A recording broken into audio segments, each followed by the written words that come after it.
भारत का चंद्रयान-3 मिशन चांद के गुरुत्वीय क्षेत्र में एंट्री ले चुका है।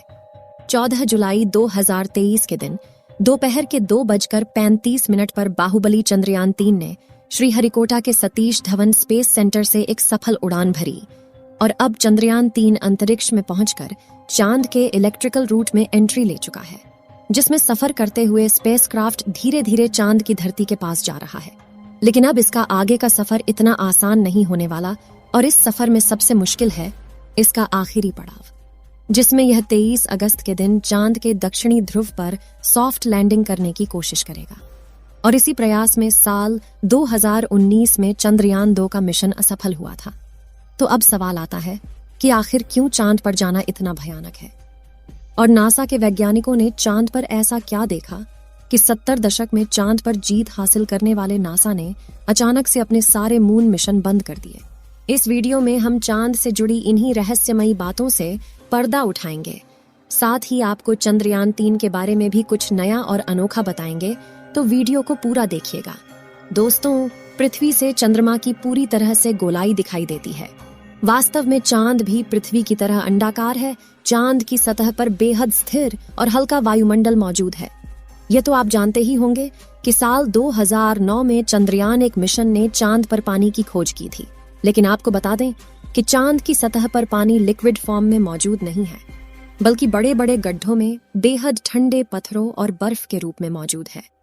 साथियों, चांद से जुड़ी ये रहस्यमयी बात यह भी है कि स्विट्जरलैंड की यूनिवर्सिटी ओनफ बीसेल ने अपने अध्ययन में यह बात खोज निकाली थी कि चंद्रमा पृथ्वी पर रहने वाले लोगों की नींद पर भी असर डालता है। कहा जाता है कि जहां अमावस के दिन लोग काफी अच्छी नींद कर पाते हैं, वहीं पूर्णिमा पर उन्हें कम नींद आती है। हालांकि विज्ञान ने इस बात को पूरी तरह से स्पष्ट नहीं किया और आज भी कुछ वैज्ञानिक इस बात पर अध्ययन कर रहे हैं। साथियों, चांद की जमीन काफी ऊबड़ खाबड़ है और इसमें कई बड़े बड़े क्रेटर यानी गड्ढे मौजूद हैं, जो इतने बड़े हैं कि पिछले करोड़ों सालों से इनके अंदर सूरज की रोशनी तक नहीं पहुंच पाई है। इनमें से सबसे बड़ा गड्ढा चांद के दक्षिणी ध्रुवों में मौजूद है।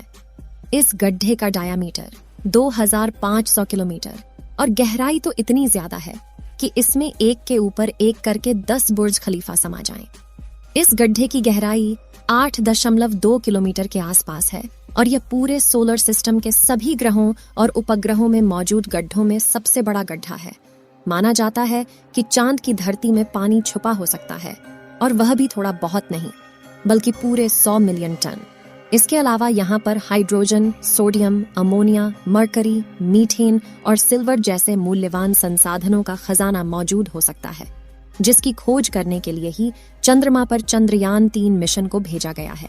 साथियों, साल 1959 में रशिया के स्पेसक्राफ्ट ने पहली बार चांद पर लैंडिंग की थी, जिसके बाद अमेरिका ने भी कई मून मिशन किए और 20 जुलाई 1969 को नासा के अपोलो मिशन के दौरान एस्ट्रोनॉट नील आर्मस्ट्रॉन्ग और बज एल्ड्रिन ने चांद पर पहली बार कदम रखा था।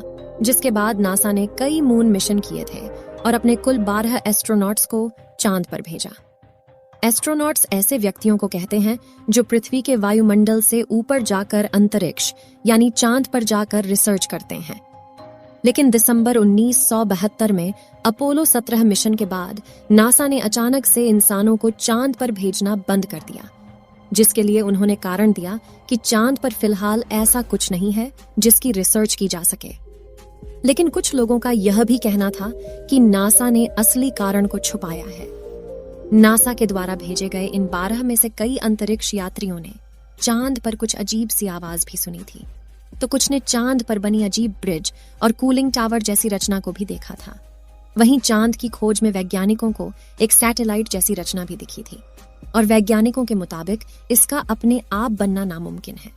हालांकि नासा ने कभी इस बात पर आधिकारिक बयान नहीं दिया था, लेकिन नासा के वैज्ञानिकों ने कई बार यह कबूला कि चांद पर एलियन का बसेरा हो सकता है। फिलहाल यहाँ सबसे ज्यादा गौर करने वाली बात यह है कि ये सभी मिशन चांद के उत्तरी ध्रुव पर किए गए थे, जहां पर लैंडिंग करना चांद के दक्षिणी ध्रुव के मुकाबले काफी ज्यादा आसान माना जाता है। लेकिन साल 2019 में भारत के चंद्रयान-2 ने चांद के दक्षिणी ध्रुव पर सॉफ्ट लैंडिंग करने की कोशिश की थी और अपने इस प्रयास में चंद्रयान 2 का लैंडर विक्रम बुरी तरह से असफल हुआ था। लेकिन आखिर चांद का दक्षिणी ध्रुव इतना खतरनाक क्यों है, आइए जानते हैं। सबसे पहले तापमान की बात करें तो चांद के दक्षिणी ध्रुव में कई ऐसे बड़े बड़े गड्ढे हैं, यानी इस जगह करोड़ों सालों से सूरज की रोशनी नहीं पहुंची और सूरज की धूप न पहुंचने का सीधा सीधा मतलब है तापमान का ठंडा होना। इसलिए कई बार दक्षिणी ध्रुव का तापमान -230 डिग्री सेल्सियस तक पहुंच जाता है। ऐसे में किसी भी इंसान का स्पेसक्राफ्ट से बाहर निकलना तो छोड़ो, खुद स्पेसक्राफ्ट के लिए भी ऐसे तापमान में काम करना मुश्किल है। इतने कम तापमान में कई बार स्पेसक्राफ्ट पर लगे इंस्ट्रूमेंट चलना बंद हो जाते हैं। यहाँ सूरज की रोशनी न पड़ने की वजह से चांद के दक्षिणी ध्रुव के कई हिस्सों में काफी ज्यादा अंधेरा है, जिस वजह से चांद की ऑर्बिट में घूम रहे नासा, रशिया और चीन के ऑर्बिटल भी वहां के काफी हिस्सों को ठीक से नहीं देख पाए।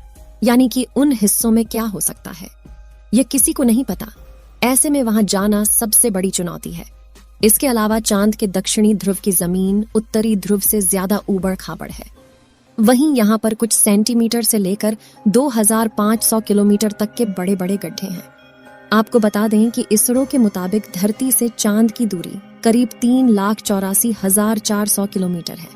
ऐसे में इतनी दूरी पर लैंडर से डीप स्पेस कम्युनिकेशन बनाए रखना काफी मुश्किल होता है, क्योंकि इतनी दूरी पर रेडियो सिग्नल कमजोर हो जाते हैं और एंटीना से बहुत ज्यादा बैकग्राउंड नॉइज आता है। साथ ही अपने कक्षीय गति यानी कि ऑर्बिटल मोशन की वजह से चांद लगातार अपनी पोजीशन बदलता रहता है। ऐसे में तय की गई लैंडिंग साइट पर पहुंचने के लिए लैंडर को भी सही मोशन पकड़े रहना पड़ता है। इसके अलावा चांद पर पृथ्वी से कम ग्रेविटी है और बहुत पतला वातावरण है। साथ ही चांद के दक्षिणी ध्रुव में काफी बड़े बड़े पत्थर और गड्ढे होने के साथ धूल उड़ती है और ये सभी कारण किसी भी लैंडर को लैंडिंग करने में काफी चैलेंज देते हैं। पिछली बार चंद्रमा की सतह से 2.1 किलोमीटर पर चंद्रयान 2 के लैंडर से इसरो का संपर्क टूट गया था और इन्हीं में से किसी एक कारण की वजह से वह चांद की सतह पर क्रैश लैंडिंग करके तबाह हो गया था। लेकिन पिछली बार आई मुसीबत से सीख लेकर इसरो ने चंद्रयान 3 के लैंडर विक्रम को पहले से ज्यादा एडवांस्ड और पावरफुल बनाया है। जैसे कि चंद्रयान 2 के विक्रम लैंडर में 5 थ्रस्टर्स थे, लेकिन चारों तरफ सही संतुलन बनाए रखने के लिए चंद्रयान 3 के लैंडर में बड़े और एडवांस 4 थ्रस्टर्स लगाए गए हैं। इसके अलावा इस बार के विक्रम लैंडर में लेग्स को बड़ा और मजबूत कर दिया गया है। साथ ही इसकी फ्यूल स्टोरेज कैपेसिटी को भी बढ़ाया गया है। वहीं उसमें लगे कम्युनिकेशन डिवाइस भी एडवांस तकनीक का इस्तेमाल कर रहे हैं, जिससे इस बार लैंडर इसरो से संपर्क न तोड़े। और सबसे जरूरी बात कि सॉफ्ट लैंडिंग सीक्वेंस को भी काफी हद तक सुधार दिया गया है।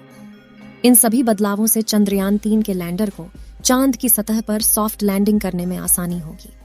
साथ ही उन सभी बदलावों को टेस्ट करने के लिए सिमुलेशन चलाकर विक्रम लैंडर की हजारों बार टेस्टिंग की गई है, जिसमें ठंडे तापमान में उपकरण चल रहे हैं कि नहीं, उनकी जांच करना, लैंडर के पैरों की मजबूती टेस्ट करना, कम ग्रेविटी में थ्रस्टर्स टेस्ट करना, ऊबड़ खाबड़ सतह पर लैंड करवाना, ये सभी शामिल है। और इसकी लैंडिंग साइट यानी चंद्रमा की धरती पर उतारने की जगह, इसको भी पहले से ज्यादा बढ़ाकर 4x2.4 किलोमीटर की लोकेशन चुना गया है। और यदि सब कुछ प्लानिंग के मुताबिक रहा तो 23 अगस्त के दिन विक्रम लैंडर को चांद की सतह पर लैंड करवा दिया जाएगा। अगर चंद्रयान 3 ने सफलतापूर्वक लैंडिंग कर ली तो भारत पहला देश होगा जिसने इतनी भयानक जगह पर लैंडिंग करवाई है। चंद्रयान 3 के सफल होने की दुआएं आप कमेंट बॉक्स में करते रहें। चलिए दोस्तों, इस वीडियो को यहीं पर खत्म करते हैं। इस वीडियो को एक लाइक जरूर करें और अपने मित्रों तक इस वीडियो को शेयर करें ताकि उन्हें भी जानकारी मिल सके। और अपने भरोसेमंद चैनल को सब्सक्राइब जरूर करें और बेल आइकन को ऑल पर सिलेक्ट करना बिल्कुल ना भूलें। मिलते हैं किसी और नॉलेजेबल वीडियो के साथ। वीडियो को अंत तक देखने के लिए धन्यवाद।